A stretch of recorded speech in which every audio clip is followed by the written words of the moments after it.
depuis quand le bonheur est-il de la responsabilité des entreprises? Alors, juste pour préciser la question, c'est pas depuis quand, quelle date? C'est comment ça se fait que maintenant les entreprises, elles ont en charge le bonheur? Alors, il y a différents sujets qui s'entrechoquent et qui font ou qui laissent à penser que notre bonheur serait de la responsabilité de l'entreprise. La première, c'est qu'on parle beaucoup depuis quelques années de qualité de vie au travail, qualité de vie service pour les fonctions un peu particulières, RPS, et puis RSE, responsabilité sociétale des entreprises. Tous ces mouvements-là ont une particularité, c'est qu'elles cherchent à répondre à un sujet que l'on a abandonné, qui est quelle est notre vie spirituelle personnelle.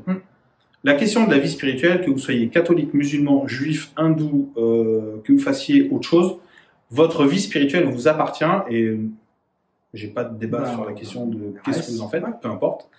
Par contre, cette philosophie de vie qui est liée à une certaine spiritualité qui est la vôtre, généralement vous rappelle ô combien votre bonheur est de votre propre responsabilité.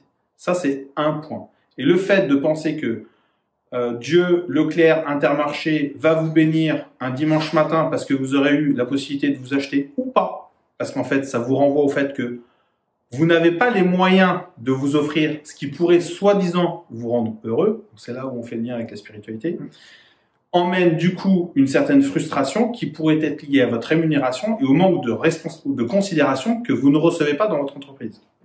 Une fois qu'on a dit ça, du coup, on se retrouve dans l'entreprise. Et dans l'entreprise, on finit par dire, oui, non, mais si j'ai pas les moyens de mon bonheur mercantile à l'extérieur, j'attends donc que mon entreprise y réponde, non plus sur l'aspect numéraire, mais sur l'aspect philosophique de la question.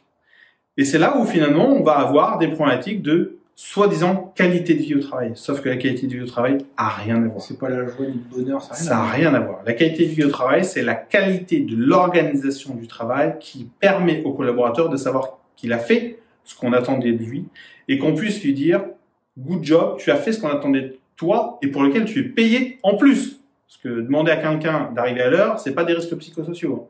C'est juste un manque de professionnalisme du collaborateur et c'est pas du harcèlement de la part du manager que de lui demander d'arriver à l'heure. Donc tout ça s'entremêle, tout ça s'entrechoque, mais vous devez être très clair sur différents aspects qui sont que votre bonheur vous appartient et c'est à vous de le cultiver. Votre vie spirituelle vous appartient et c'est à vous de la cultiver ou pas, mais ça vous appartient de choisir la spiritualité qui vous convient. Et quel est le sens de votre vie, c'est à vous de le définir et éventuellement de mettre votre vie au service d'une cause qui est plus grande que la vôtre, si tant est qu'elle fait écho avec la vôtre personnelle.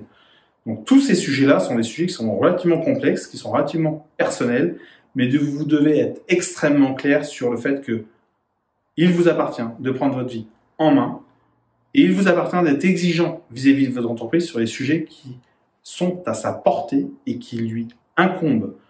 N'attendez rien ou de trop auprès de votre entreprise, vous serez de toute façon forcément déçu et ça se finira par mal se passer. Soyez heureux.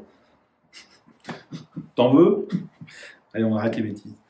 Belle journée, amusez-vous bien et n'oubliez pas de cultiver votre bonheur. Salut.